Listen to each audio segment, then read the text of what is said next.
வணக்கம் friends, welcome to சுபீஸ் wonderland. இன்னைக்கு நம்ம பார்க்க போகிற ரெசிபி உருளைக்கிழங்கு பட்டாணி பால் கறிங்க. ரொம்பவே சுவையாக கல்யாண வீட்டு ஸ்டைலில் எப்படி பண்ணலாங்கிறத பார்ப்போம் ஃப்ரெண்ட்ஸ். இந்த தருணத்தில் சப்ஸ்கிரைபர் ஆகிய உங்களுக்கு, ஃபியூச்சர் சப்ஸ்கிரைபர்களுக்கு என்னுடைய நன்றி கலந்த வணக்கத்தை தெரிவித்துக்கொண்டு இப்போ உருளைக்கிழங்கு பட்டாணி பால் கறி எப்படி பண்ணலாங்கிறத பார்க்கலாம் வாங்க ஃப்ரெண்ட்ஸ். செய்ய தேவையான பொருட்கள்: உருளைக்கிழங்கு ஒரு 3 பெரிய சைஸ் உருளைக்கிழங்கு பாயில் பண்ணி எடுத்து வச்சுருக்கேன். அதே போல் பட்டாணி, காஞ்ச பட்டாணி ஊற வச்சு பாயில் பண்ணி எடுத்து வச்சுருக்கேன். லார்ஜ் சைஸ் ஆனியன் 2, தாளிக்க 2 பட்டை, 3 கிராம்பு, 1 டேபிள் ஸ்பூன் அளவு இஞ்சி பூண்டு விழுது, தக்காளி ஒரு மீடியம் சைஸ் சின்ன சின்னதாக கட் பண்ணி எடுத்து வச்சுருக்கேன். 2 பச்சை மிளகாய். தேங்காய் பேஸ்ட் அரைக்க தேவையான பொருட்கள்: அரை மூடி தேங்காய், சின்ன சின்னதாக தேங்காவை கட் பண்ணி எடுத்து வச்சுருக்கேன். 2 பச்சை மிளகாய், 5 முந்திரி, 1 டேபிள் ஸ்பூன் அளவுக்கு சோம்பு, 1 டேபிள் ஸ்பூன் அளவுக்கு கசகசா, 2 ஏலக்காய். இது எல்லாத்தையும் அரைச்சி பேஸ்ட்டாக எடுத்துகிட்டு வந்துக்கலாம். ஒரு பேனை ஹீட் பண்ணியிருக்கேன். இதில் ஒரு 2 டேபிள் ஸ்பூன் அளவுக்கு கடலெண்ணெய் ஆட் பண்ணிக்கிறேன். எண்ணெய் ஓரளவுக்கு சூடானதுக்கப்புறமா 2 பட்டை, 2 கிராம்பு ஆட் பண்ணிக்கிறேன். பொரிஞ்சு வரட்டும். இது கூட கட் பண்ணி வச்சுருந்த ஆனியன் ஆட் பண்ணிக்கிறேன்.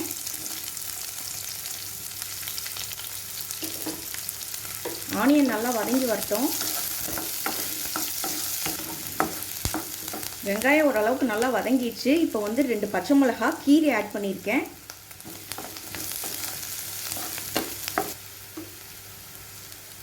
இது கூட 1 டேபிள் ஸ்பூன் அளவுக்கு இஞ்சி பூண்டு விழுது ஆட் பண்ணிக்கிறேன்.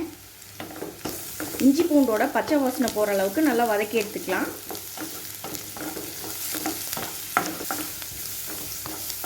இஞ்சி பூண்டோட பச்சை வாசனை ஓரளவுக்கு போயிடுச்சு. இப்போ தக்காளி ஆட் பண்ணிக்கிறேன். தக்காளி 1 தான் ஆட் பண்ணியிருக்கேன். ரொம்ப ஆட் பண்ணால் நல்லா இருக்காது. அதனால மீடியம் சைஸில் ஒரு தக்காளி ஆட் பண்ணியிருக்கேன் கட் பண்ணி. தக்காளியும் நல்லா வதங்கி வரட்டும். இப்போ தக்காளி ஓரளவுக்கு நல்லா வதங்கிடுச்சு. இப்போ நம்ம வேக வச்சு கட் பண்ணி வச்சுருந்த உருளைக்கிழங்கையும் பட்டாணியையும் ஆட் பண்ணிக்கலாம்.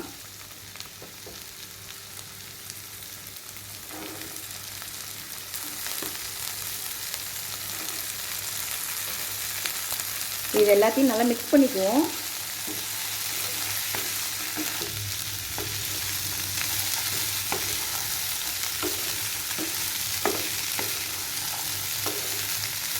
உருளைக்கிழங்கு பட்டாணி ஆட் பண்ணதுக்கப்புறமா லைட்டாக ஃப்ரை பண்ணால் போதும். ரொம்ப ஃப்ரை ஆகணுங்கிற அவசியம் இல்லை. லைட்டாக ஃப்ரை ஆனதுக்கப்புறமா நம்ம அரைச்சி வச்சுருந்த தேங்காய் பேஸ்ட்டை இது கூட ஆட் பண்ணிக்கலாம். இப்போ தேங்காய் பேஸ்ட்டை ஆட் பண்ணிக்கிறேன். இந்த உருளைக்கிழங்கோடையும் பட்டாணியோடையும் இந்த தேங்காய் பேஸ்ட்டு நல்லா மிக்ஸ் ஆகி வரணும். அந்தளவுக்கு கலந்து விட்டுக்குவோம்.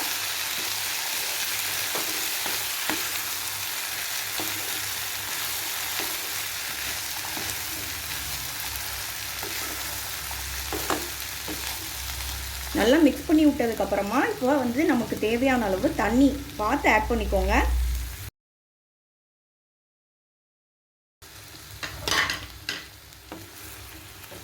இப்போ நல்லா கலந்து விட்டுக்குவோம்.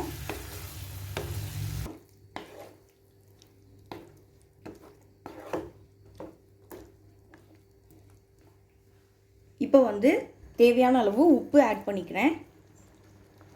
லைட்டாக மிக்ஸ் பண்ணி விட்டுருக்கேன். இப்போ கொஞ்சம் கருவேப்பிலை ஆட் பண்ணிக்கிறேன் இது கூட. இப்போ மூடி போட்டு ஒரு 3 to 4 நிமிஷம் நல்லா இதை கொதிக்க விட்டு எடுத்துக்குவோம். ரொம்ப கொதிக்கணுங்கிற அவசியம் இல்லை. ஏன்னா ஆல்ரெடி நம்ம உருளைக்கிழங்கையும் பட்டாணியும் வேக வச்சுருக்கோம். அதனால ஒரு 3 to 4 நிமிஷம் சிம்மில் வச்சு நல்லா கொதிக்க விட்டு எடுத்துக்குவோம். ஒரு 3 to 4 நிமிஷம் நல்லா நமக்கு பால் கறி கொதிச்சு வந்துருச்சு. எப்படி வந்திருக்குன்னு பார்த்துக்கலாம். இப்போ இது எல்லாத்தையும் நல்லா பரட்டி விட்டுக்கோங்க. பாருங்கள், நமக்கு சூப்பராக ரெடி ஆகிடுச்சு பால் கறி. அவ்வளோதான். ஃபைனலாக கொஞ்சம் கொத்தமல்லி தூவிருக்கேன். இப்போ ஃப்ளேம் ஆஃப் பண்ணிக்கலாம். நான் இப்போ இதை ஒரு பவுலுக்கு ட்ரான்ஸ்ஃபர் பண்ணி எடுத்துகிட்டு வந்துக்கிறேன்.